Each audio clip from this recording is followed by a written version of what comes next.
Once upon a time in Victorian England, two legends were born. Their names were William Schwenk Gilbert and Arthur Sullivan. Heralded as the creators of the comic opera and the grandfathers of the modern musical, no one knew at the time just how lasting their impact on the world of theatre would be. Together, over the span of 25 years, they wrote 14 comic operas. Gilbert was responsible for writing the libretti and dreaming up fanciful plots that satirized the British aristocracy, while Sullivan composed the memorable melodies that underscored these plots. Their productions often featured eccentric characters placed in crazy situations. Their partnership, though legendary, was not without its faults, however. Tonight, we will witness their rise to fame and explore their eventual fallout. Buckle up, it's about to get topsy-turvy. In 1871, Gilbert and Sullivan were commissioned to work together to produce a piece of theatre for the Christmas season. Together they created a piece satirizing the current political state featuring the elderly Greek gods, entitled Thespis. Unfortunately, the score to this production was never published and as a result was tragically lost.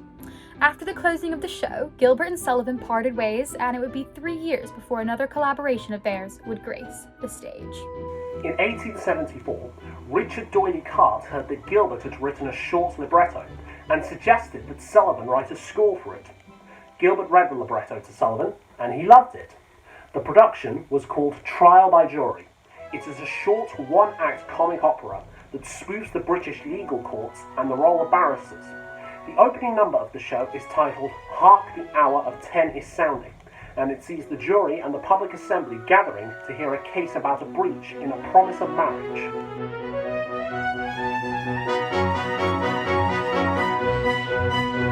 Hark the hour of 10 is sounding, hearts with anxious fears rebounding, all of justice crowds surrounding, breathing hope and fear. For today in this arena, summoned by a stern subpoena, and sued by Angelina, shortly will appear. For today in this arena, summoned by a stern subpoena, and sued by Angelina, shortly will appear. And when sued by Angelina, shortly will appear.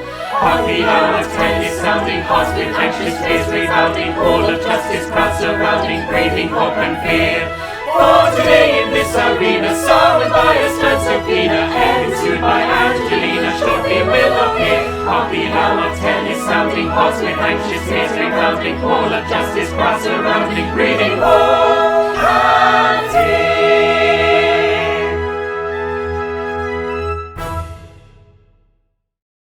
Trial by Jury was a wild success, and audiences were clamouring to see another work by the duo. Cart was determined to make it happen. He formed his own theatre company and commissioned Gilbert and Sullivan to write another comic opera. In 1877, the curtain went up on their second production, The Sorcerer. It centres around a shady businessman who just so happens to be a sorcerer selling businesses which are not much called for, and a curse which happens to be very popular. He introduces a small town to the powers of a troublesome love potion, and chaos ensues.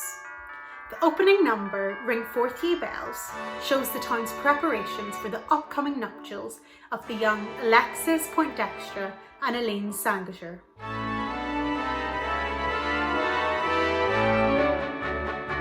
Ring forth ye bells with clarion sound, forget your knells, for joys abound. Forget your nerves of mournful day, and from your throats pour joy today. For today young Alexis Poindexter is betrothed to Elaine Sangager, and the pride of his sexes to be next her at the feast on the green, oh be sure. For the pride of his sexes to be next her, and the feast on the green, oh be sure. Ring forth ye bells of clarion sound, forget your knells, for joys abound, for joys abound, forget your knells, for joys abound. Ring forth ye bells with clarion sound, and from your throats pour joy today. Ring forth ye bells with clarion sound, forget your knells, for joys abound. Ring forth ye bells with clarion sound, forget your knells, for joys abound. Ring forth ye bells with clarion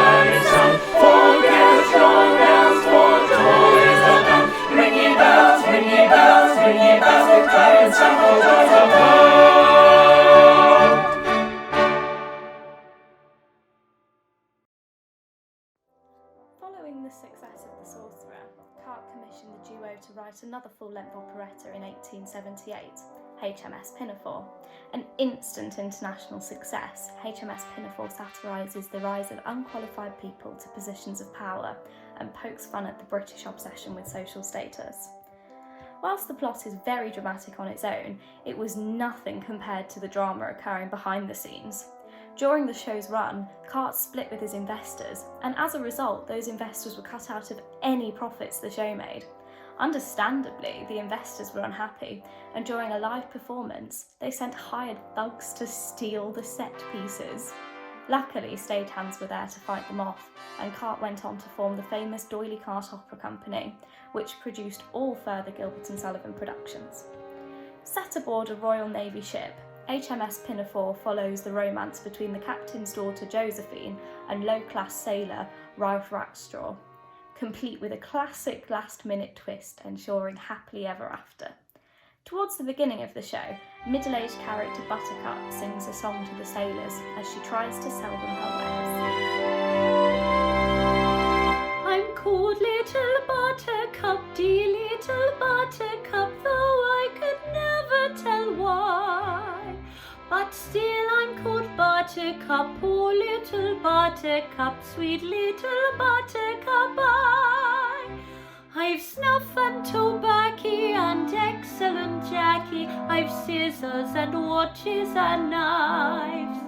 I've ribbons and laces to set off the faces of pretty young sweethearts and wives. I've treacle and toffee, I've tea and I've coffee, soft tummy and succulent chops. I've chickens and conies and pretty polonies and excellent peppermint drops. Then buy of your Buttercup, dear little Buttercup, sailors should never be shy. But buy of your Buttercup, poor little Buttercup, come of your Buttercup buy.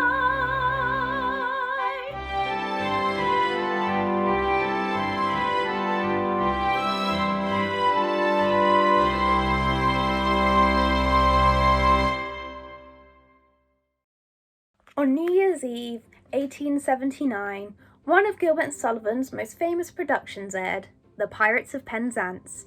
To this day, it remains one of their most performed works and even enjoyed a Broadway run in 1981.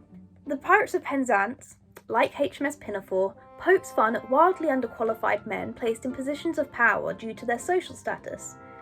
It sees the Major General and his daughters taken captive by, escaping, and then being recaptured by the Pirates of Penzance, a band of pirates who are all orphans and are led by the Pirate King.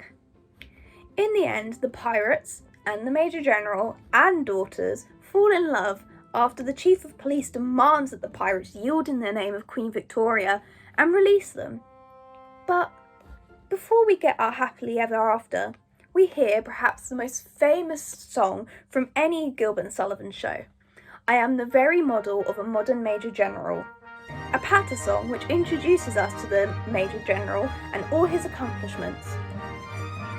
And a few shortcomings.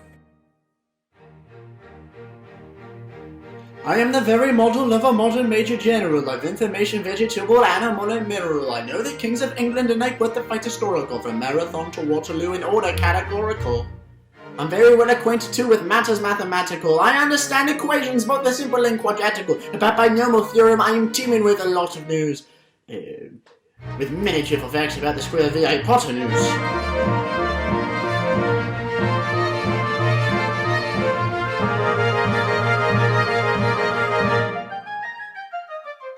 I am very good at integral and differential calculus. I know the scientific names of beings and animalculus. In short, in matters vegetable, animal, and mineral, I am the very model of a modern Major General.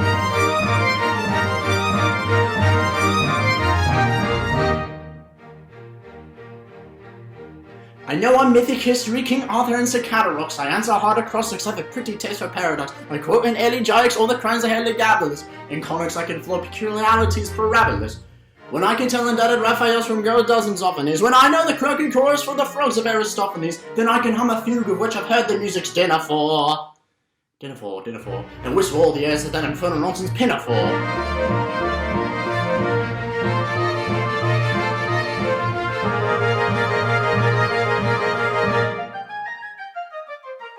And I can whitewash and bill and Babylonic cuneiform and tell you every detail of Caractacus's uniform. In short, in matters vegetable, animal, and mineral, I am the very model of a modern Major General.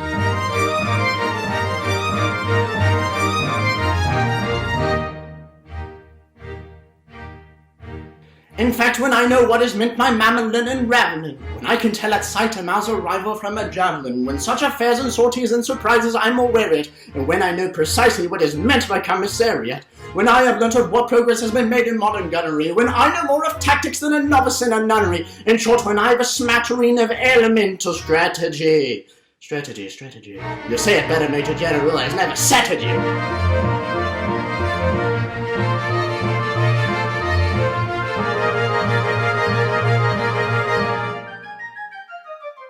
For my military knowledge, though I'm plucky and adventurous, only been brought down to the beginning of the century, but still in matters vegetable, animal, and mineral, I am the very model of a modern Major General.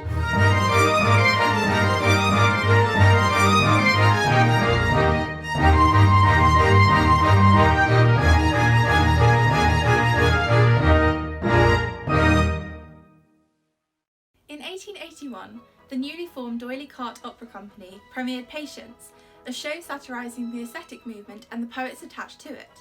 It also touches upon male vanity and chauvinism within the military. The run was extremely successful, and 6 months after the show opened, it moved to the newly built Savoy Opera Theatre, which was the first public building to be entirely lit by electric lighting. Patience follows two aesthetic rival poets, Reginald Bunthorne and Archibald Grosvenor, who are surrounded by rapturous maidens who fall over their every word. However, both men are actually in love with a milkmaid named Patience. Patience detests Bunthorne and is infatuated with Grosvenor, but feels that she cannot be with him because he's too perfect, and therefore it would be selfish of her to love him. In one particularly spirited number, So Go to Him and Say to Him, Bunthorne tells one of his admirers, Jane, to go to Grosvenor and insult him after learning that Patience is in love with his rival. So go to him and say to him with compliment ironical, Sing hey to you, good day to you, and that's what I shall say. your style is much too sanctified, your cut is too canonical. Sing ba to you, ha ha to you, and that's what I shall say. I was the beau ideal of the morbid young aesthetical. To doubt my inspiration was regarded as heretical, until you cut me out with your placidity immentical. Sing boo to you, poo poo to you, and that's what I shall say. Sing boo to you, poo poo to you, and that's what I shall say. Sing hey to you, good day to you, sing Good ba day. to you, ha ha to you, sing Ba. boo to you, poo poo to you, and that's what you should say. Sing hey to you, good day to you, sing ba to you, ha ha to you, sing ba to you, and that's what I shall say. Boo, boo, and that's what I shall say. Ba, Boo, ba, boo, and that's what I shall say.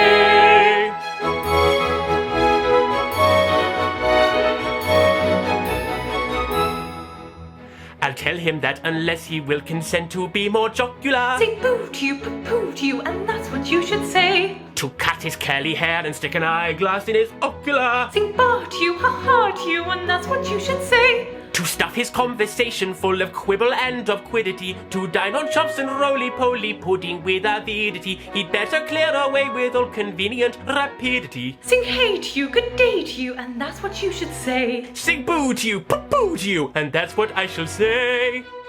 Sing hey to you, good day to you, sing Good ba day. to you, ha ha to you, sing boo Ba. to you, poo poo to you, and that's what you should say.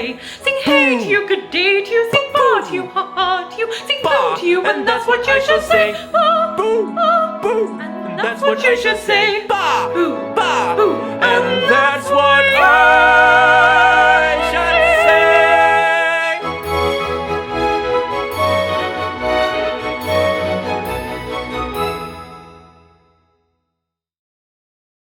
In 1882 came Illyanthi, the first Savoy opera to open at the new Savoy Theatre and took full advantage of its electoral abilities.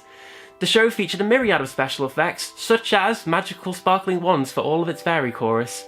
The production satirises English law and how the House of Lords, and there are elements of poking fun at the war between the sexes, seeing men introduce havoc and chaos into an otherworldly world of women, with the introduction of mortal love. This production was widely acclaimed, with many saying it was Sullivan's best to date. During the run of Illyanthi, Sullivan was knighted by Queen Victoria for his contributions to serious music. And Sullivan began to feel that writing comic operas was beneath him, and the seeds of discontentment were sown. Illyanthi tells the story of a fairy who is banished from fairyland for marrying a mortal. Hijinks ensue when Illanthi's son Strephon falls in love with Phyllis, and a confrontation occurs between the fairies and the members of the House of Peers. And the opening number, Tripping Hither, Tripping Thither, introduces the fairy court as they plead with the fairy queen to pardon Illyanthi for her crime. Tripping hither, tripping thither, nobody knows why or whither. We must dance and we must sing round about our fairy ring. Tripping hither, nobody knows why or whither. We must dance and we must sing round about our fairy ring. Tripping hither, nobody knows why or whither. We must dance and we must sing round about our fairy ring. We are dainty little fairies, ever singing, ever dancing. We indulge in our fairies in a fashion most entrancing. If you ask for special function of our never-ceasing motion, we reply with some compunction that we haven't any notion. No, we haven't any notion, any notion. Tripping hither, nobody knows why or whither. We must dance and we must sing round about our fairy ring. If you ask us how we live, lovers what essentials give. We can ride our lovers' eyes, warm ourselves in lovers' eyes, bathe ourselves in lovers' tears, clothe ourselves in lovers' ears, hide ourselves with lovers' thoughts, hide ourselves with lovers' hearts. When you know us, you'll discover that we almost live on lovers. Yes, we live on lovers. Tripping hither, nobody knows why or whither. We must dance and we must sing round about our fairy ring. We are dainty little fairies, ever singing, ever dancing. We indulge in our fairies in a fashion most entrancing, most entrancing, most entrancing. Tripping hither, nobody knows why or whither.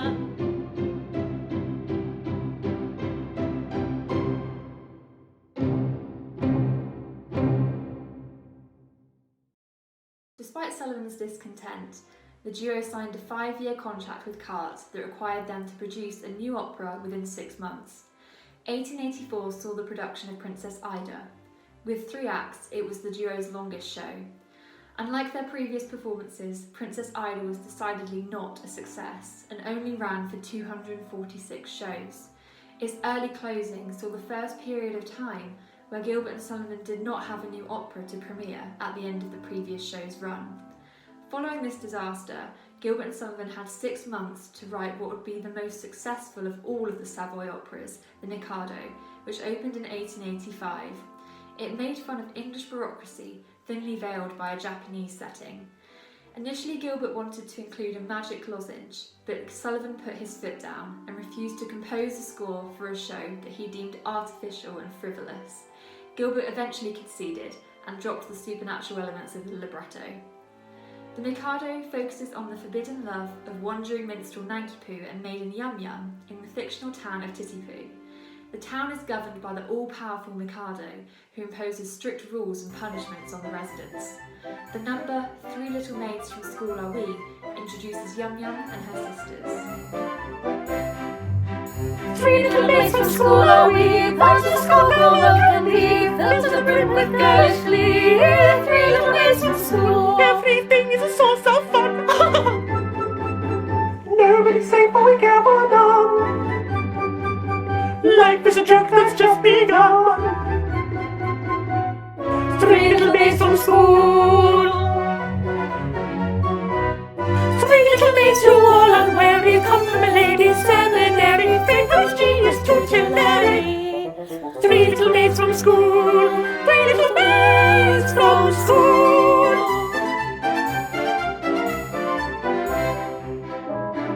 One little maid is a bright and young. Two little maids of 10 tons come. Three little maids is a total sum. Three little maids from school. From three little maids take one away. Two little maids remain and they Won't have to wait very long, they say. Three little maids from school. Three little maids from school. Three little maids who all unwary come from a lady's seminary. Faithful's genius tutelary. Three little maids from school. Three little maids from school.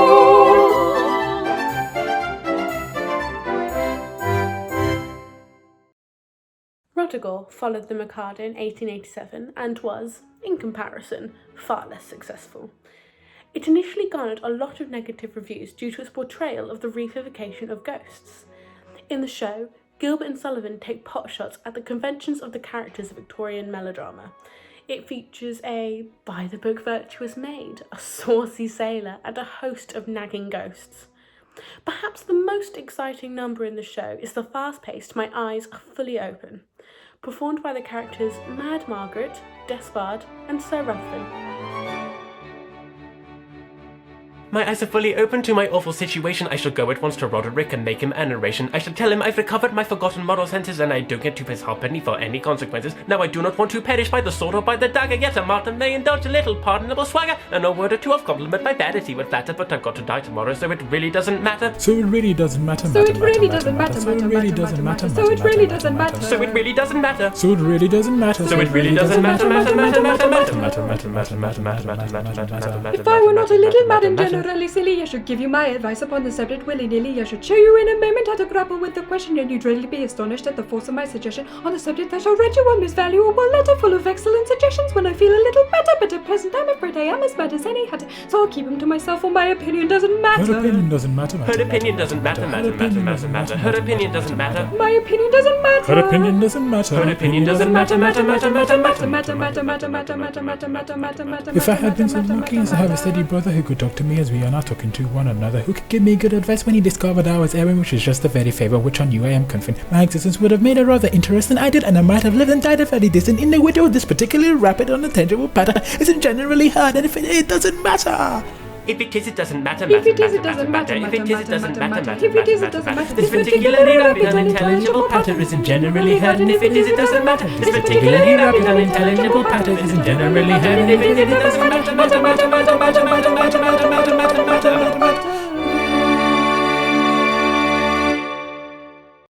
So after Radigal, Gilbert persisted with the magical lozenge idea he'd wanted to use in the Mikado, but Sullivan was still unconvinced, causing tension.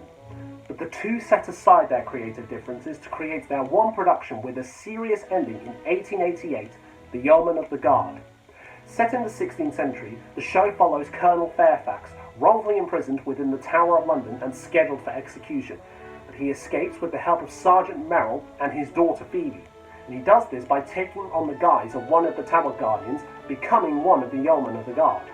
The show ends with one of the main characters broken-hearted and alone, and is regarded as Gilbert and Sullivan's most emotionally complex and tragic work. The number Tower Warders Under Orders introduces the Yeomen of the Guard and their various valiant deeds. Tower Warders under orders, gallant pikemen, valiant soldiers, brave and bearing, foemen scaring, in their bygone days of daring. Ne'er a stranger there to danger, each was of the world a ranger. To the story of our glory, each a bold contributory. In the autumn of our life, the earth rests in ample clover. We rejoice in telling over our impetuous May and June. In the evening of our day, with the sun of light declining, we recall without repining all the heat of bygone. We recall without repining all the heat. We recall all the heat of bygone noon.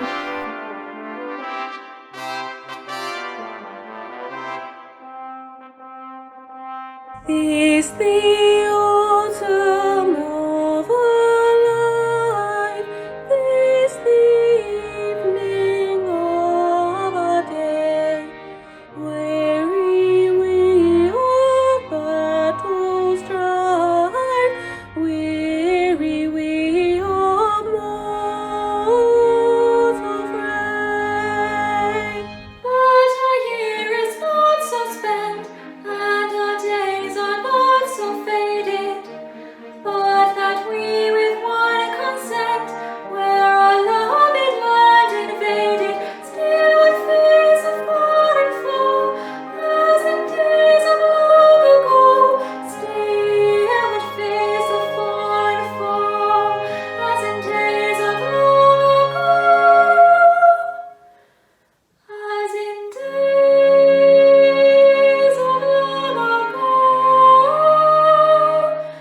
as in days of long ago. Still would face afar and far, as in days of long ago. Tower waters, underholders, gallant pikemen, valiant soldiers, brave and bearing, foemen scaring, in their bygone days of daring. Tower waters, underholders, gallant pikemen, valiant soldiers, brave and bearing, foemen scaring, in their bygone days of daring. There's a stranger, there's no danger, each cross on the world a ranger, to the story of our glory, each a bold contributory, to the story of our glory, each a bold contributory, each a bold contributory.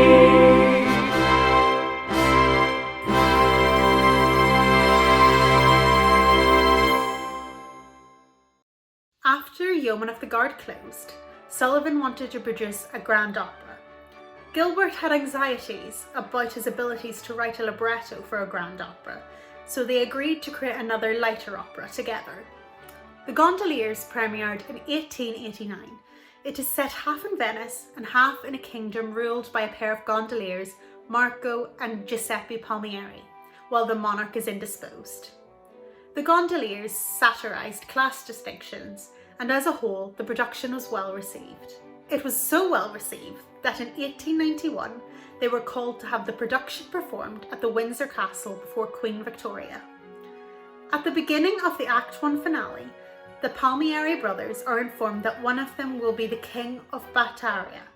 Their wives Tessa and Gianetta fantasize about being queen along with their husbands in a song, A Regular Royal Queen.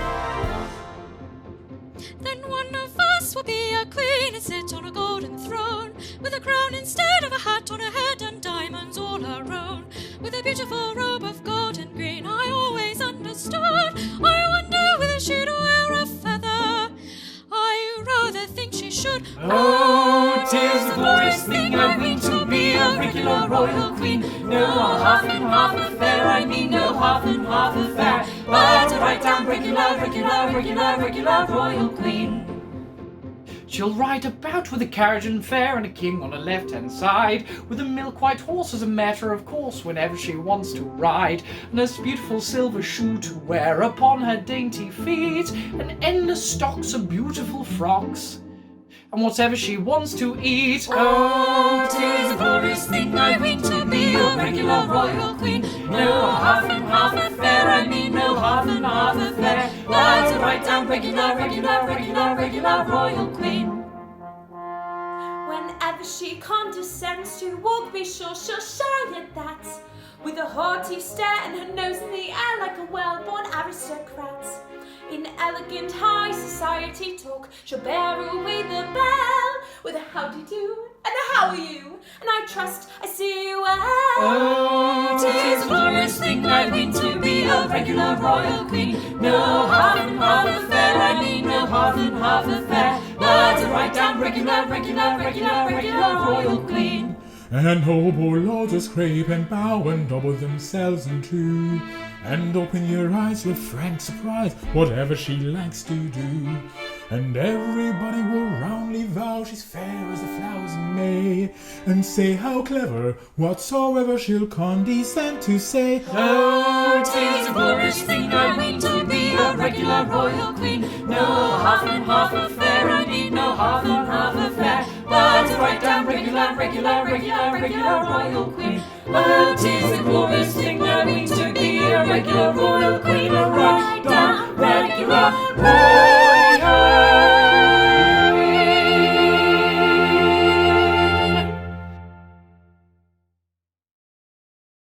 The Gondoliers was Gilbert and Sullivan's last great success.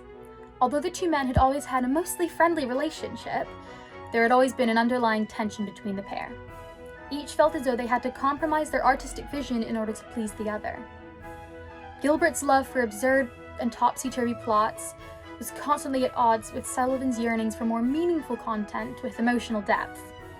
There were several points at which Sullivan had attempted to even leave the partnership, but Gilbert and Cart were always able to convince him to stay. That is until the carpet quarrel. Yes, there was a quarrel over a carpet. During the run of the Gondoliers, the carpet in the Savoy Theatre needed replacing, and Cart charged that expense to the partnership. Gilbert disagreed with this decision and believed that Cart should cover the cost as it was his theatre. It should be noted that while the carpet was the scapegoat, Gilbert's main issue was that he believed Cart to be fiscally irresponsible. The disagreement ended up in court, and Sullivan sided with Cart.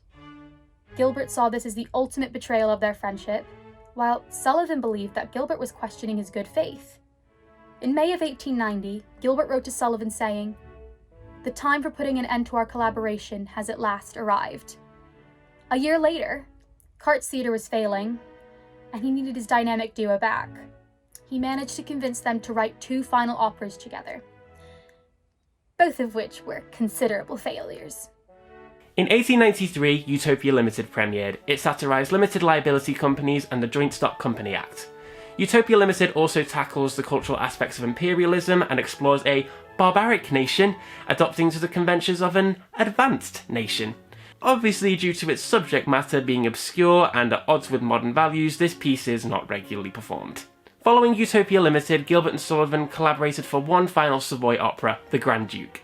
Premiering in 1896, The Grand Duke was an unmitigated disaster, closing after just 123 performances, and it was the partnership's only financial failure. The show follows a troupe of actors seizing political power, with the troupe's leader taking on the hypochondriac grumpy Grand Duke. Like several other Savoy operas, The Grand Duke pokes fun at the wealthy upper class and is set in a foreign country, allowing for the critiques of British culture to be more pointed. And, as is almost the case with every other Gilbert and Sullivan show, it ends with the happy union of several couples with the number Happy Couples Lightly Treading.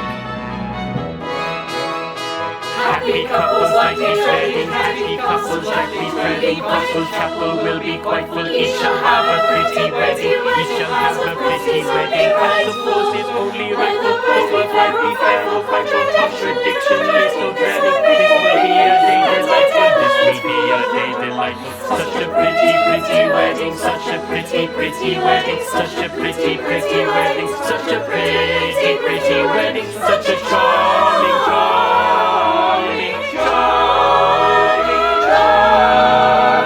wedding. Happy couples lightly treading, Castle Chapel will be quite full, each shall have a pretty wedding, as of course is only right for one full. Happy couples each shall have